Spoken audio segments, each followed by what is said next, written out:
Hey guys, how's it going? NinjaBettie back here with another episode of Dark Souls 3 Path of a Warrior. So, last episode we finished up just outside Firelink Shrine at the first bonfire. We explored all the shrine, went around, and then after coming here we went along the left side of the wall and cleared that side, got ourselves the longbow. So, just going to sit at the bonfire for a second and let's have a look what we're doing today.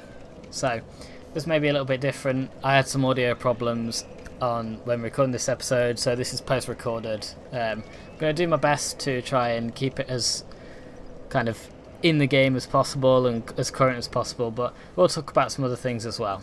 So, one of the things I'm going to discuss first is the way I'm going to play this playthrough. And I thought it's a little bit kind of... Yes, it's more challenging because it's the first playthrough and I'm doing a different character, but I want to try and make it as challenging as possible without doing something like a no-death run or no hits or anything kind of super ridiculous like that, because I'm not that good. But what I've decided to do is do what I'm calling a no mercy run. And there's a few rules about that. So, for those of you who know Undertale, one of the ways you can play Undertale is no mercy. And that means that every enemy you fight, you have to kill. And so that's the way I'm going to play this. Every enemy I fight I have to kill or attempt to kill, and it's going to make runbacks if I die a lot harder because I'm not going to be able to skip enemies on the way. I can use shortcuts if they're there, but I have to kill every enemy on the way to the shortcut, and I can't just do runs upstairs or things like that. Every enemy has to die.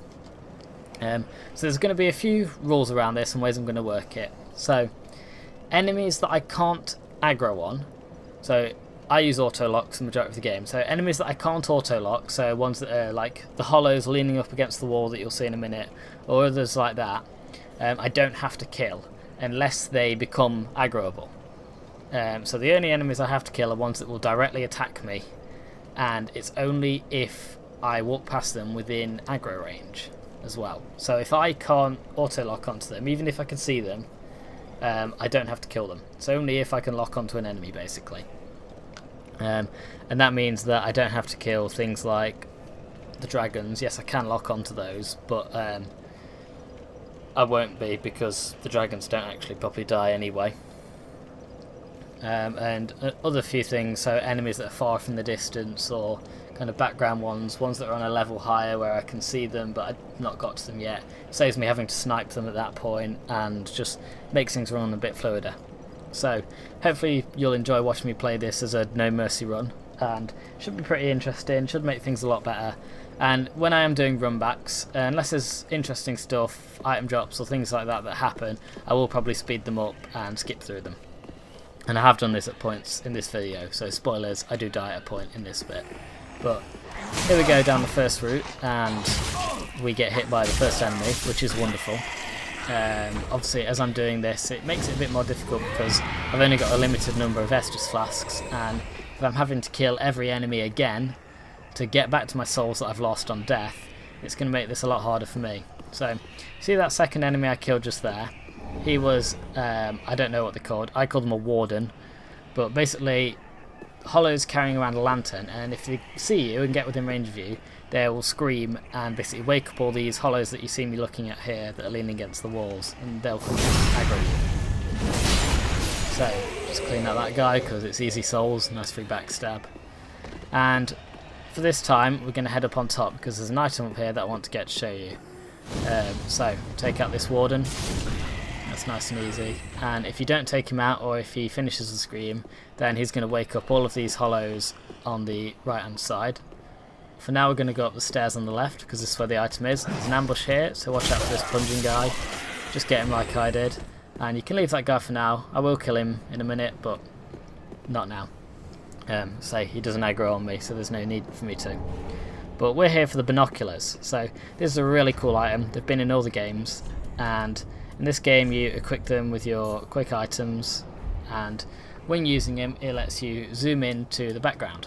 So should do that just now, and we can see a little bit better into the distance, lets you see what's kind of to come, scope out the area, scope out the level, and yeah, just makes things a little bit interesting. Majority of the time they're not very useful, but if you're trying to figure out a pathway or something, then they can be quite good.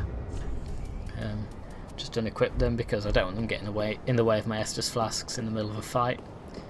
And we're going to just do a plunging attack onto this guy to get a quick kill on him.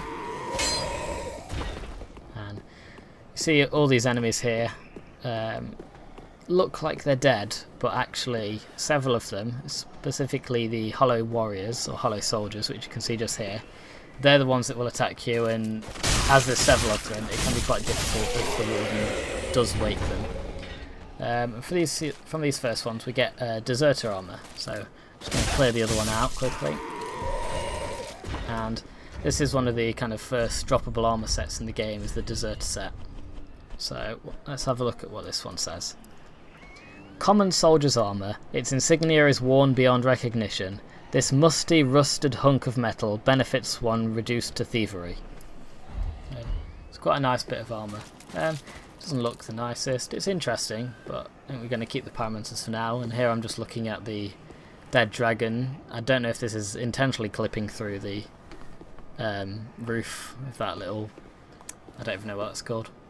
It's just the edge of the wall, isn't it? But yeah, it's just something I noticed. And if we drop down here behind it, we get the gold pine resin. So this is the first resin we get in the game, and this applies lightning effects to our right hand weapon. It can be really useful for the first boss. We're not going to use it for the first boss probably, but yeah, I would like to use infusions more this playthrough because I didn't in the previous one. So this is another guy that will wake up if that first warden manages to get a scream off. And I'm just going to take out all the hollows on here because it's easy souls. And he drops a longsword, which is quite a nice weapon for us. I think we're actually going to use this one later on in the video or next video, because the longsword is a nice kind of dex and strength scaling weapon with low requirements, and it does have a nice moveset. So I think that's something that we'll use later on, and maybe imbue it so it scales a little bit better for a pyromancer. Yeah, we'll see later on. Pick up these fire bombs here, and this guy, because I can aggro on him, I'm going to have to kill him. If you do run too close to the that guy, he will jump out of the boxes and kind of plunge and leap at you, so it's quite important that you stay back from him and make sure you know you're going to aggro him. Through this grate we can see onto a bridge, and there's a couple of hollows, big axe wielding guy up there, and so what I was saying earlier about the rules, I don't have to try and kill those guys right now, but I will kill them in a minute because we're going to head up that way to try and get to the first chest of the game. Well, first chest outside of the shrine. So we drop down here, pick up a soul, and come through to this next bit. I'm going to take out the archer first so that he's not firing at us while we're trying to deal with this spear guy. And throw a firebomb at him to break his shield and get a nice rolling attack on him. And he's just going to take us down a bit, which isn't the best. But hopefully we'll be able to do that same thing again. So break his shield, roll forward, and get a plunge down on him, finish him off.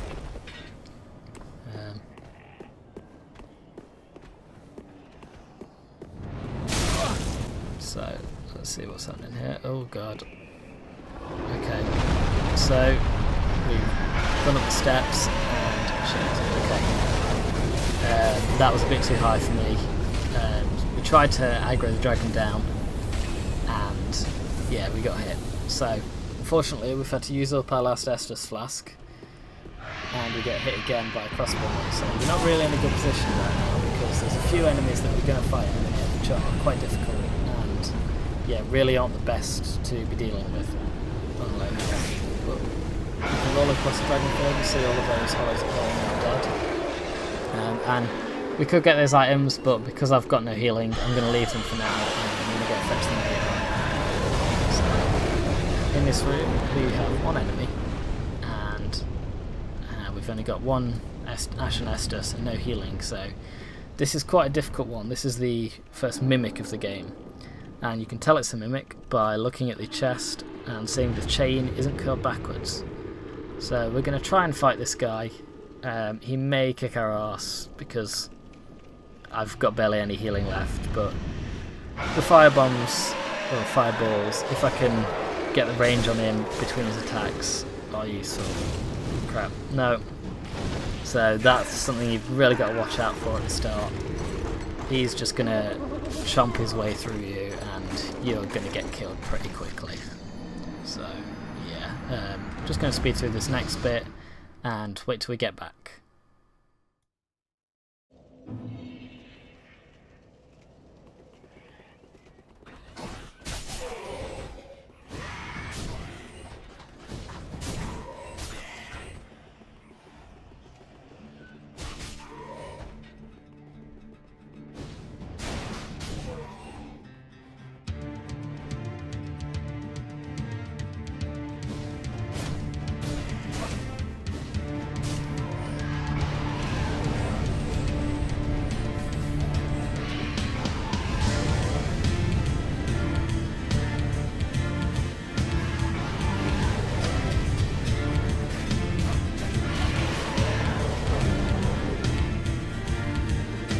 So here we are again, and this time we've got no healing again, got our souls back, but we do have 2 sets of Ash and Estus, so hopefully this will be a little bit better for us.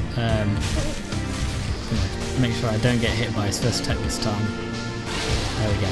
This guy's really long, really, they're very well telegraphed, but also very long attacks, and shit, we're on really low health again. Luckily he's quite weak to the fireballs that I'm throwing, so long as I can dodge his next few spinning kicks, and if he does any grabs, get out of the way of those, and don't run out of stamina, I should be able to get him. That was a lucky one. He nearly got us there on the stairs. Again, nearly got us with the end of that kick, but we kind of 2 or 3 more. That's good. That's a grab. That's quite a long attack, so gives us a chance to get a fireball off, and hopefully. There we go, 1 more fireball, so I finished off the first mimic in the game, and the reward from that is a deep battle axe. So it's quite a good weapon. Deep weapons, you won't find any infused at this point in the game, and even if you get deep shards or deep gems, which you can from these creatures, then you won't be able to infuse them. So this is really good. A deep axe is really good here because the next enemy is weak to deep and fire, and the first boss is also weak to deep. You can see in the stat screen then it looks a little bit stronger because it was 103 I believe, but due to resistance differences that actually makes it about the same, only stronger really if they're weak to it. But we're going to chug our last Ashen Flask and go through this door here. We've got quite a difficult enemy just here, so we're going to clear out the area around. First guy to the right, another one over to the left, and you can see the knight walking through the door. So let's try some fireballs on him. There we go, land one. This guy runs, so he's quite annoying because he can sprint past your fireballs. But you see he is quite weak to them, so... Have we got him? Ah, crap. Okay. So, second death. Just going to fast forward this again, so Benny Hill time now, and we'll get back there in a second.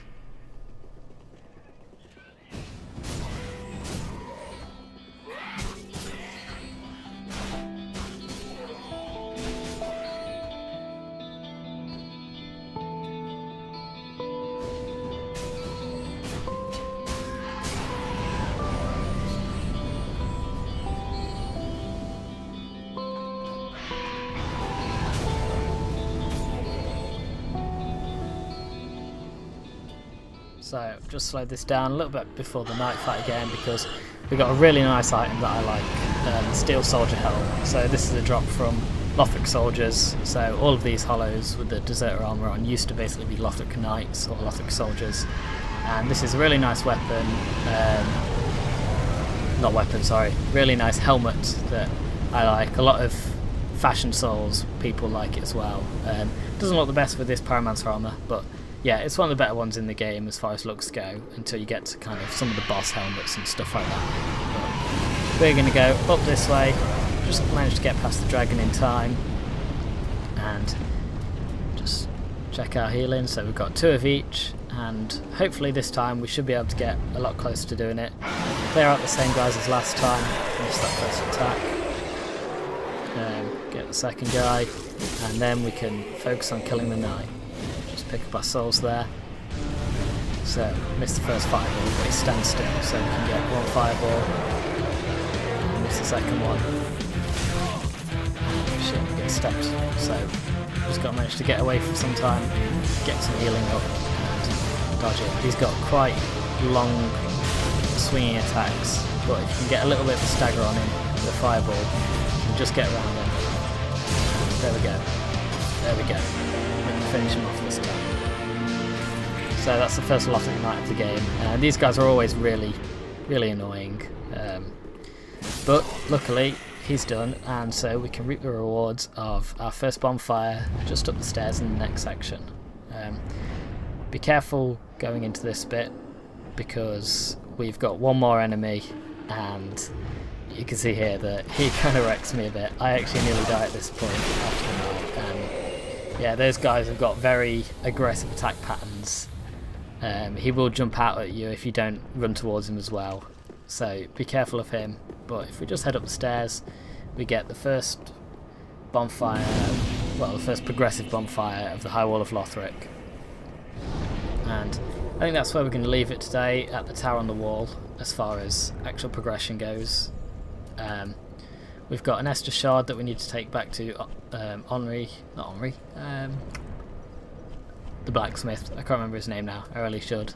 And we've got this Longsword as well that I kind of want to upgrade. We might put the Deserter armour on when we get there. We'll see what different armours we can have. I think we are going to put the Deserter armour on actually, because a lot of the enemies around this first part of the game do physical damage, and you can see that it's a lot stronger physically than the current Pyromancer armour that we're wearing. So that's what the Deserter armour looks like, and it goes quite well with the Steel Soldier Hill. But for now, let's head back to Firelink Shrine and travel. So what we're going to do here at Firelink Shrine is just do a bit of upgrading. We're going to get our new Estus Flask upgraded, we're going to get some levels, and I think we'll equip the Longsword, because as far as attack patterns go and number of attacks for the amount of stamina we have, it's a little bit better than the Deep Battle Axe, and we only really need the Deep Battle Axe for boss enemies, or the first boss at least. So you can see here that the Longsword is a little bit lower now, but that's a minus on the stats because it's, well, we can't equip it basically. But we're going to go here, and there's a little trick for selling souls quickly or gaining souls quickly. So the ones that you pick up, you can use them in your inventory, but actually the fastest way to go burn through them is just by selling them to the Shrine Handmaiden. And they'll go for just as much as you would using them, and it'll save you a lot less time with the animation. We can come here to the Firekeeper and just pop some levels up. So we're going to get that 1 point in dexterity so that we can equip the Longsword. Going to pop our health up a little bit and our attunement as well. I think, is this the final one I go for? I think I do a little bit of changing. Got to keep the dexterity, but there we go. Put 1 more point in intelligence. Faith. Yeah, there we go. 1 more point in intelligence. We don't use the attunement for now because we've got a decent amount of mana, and this will just make our fire spells do a little bit more damage. But we're going to equip the Longsword, and you can see here that now that it's 103, 103, and 103 plus something plus 11, I think it does like 12 extra damage or something. I calculated it when I was doing it, but I can't see it on the screen right now. But yeah, so the Longsword's a little bit stronger. It's got really nice sweeping attack pattern on the R1 light attacks. It's got a nice plunge that's forward, and I think that's a shield splitter as well with the heavy attacks. And it uses a lot less stamina for each swing, so we can get 1 or 2 more swings of light swings than with the axe. So if we upgrade it by 1, you can see that the attribute bonus actually increases to CD.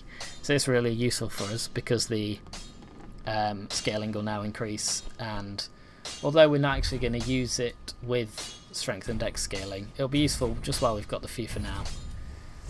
See, there's Reinforce and an Estus Flask, and I'm just going to check, so 3 and 2, so we've got 3 health heals and 2 mana regens, or 2 mana restores. That should put us good for using fireballs and managing to survive a little bit longer, because the last 2 times we went to the Lothric Castle, High Wall of Lothric, we did run out of Estus before the first bonfire. But just going to have a look through the Shrine Handmaiden's wares. She doesn't sell any pyromancies, but she does sell a few different weapons and stuff, shields. There's nothing better, but and we are going to grab these chain leggings and leather gauntlets just so we've got a full set of a little bit more physically defensive armour than the pyromancer set. Don't really want the chain armour because the deserters are about as good, but we're going to pick up the gloves and we're going to pick up the leggings.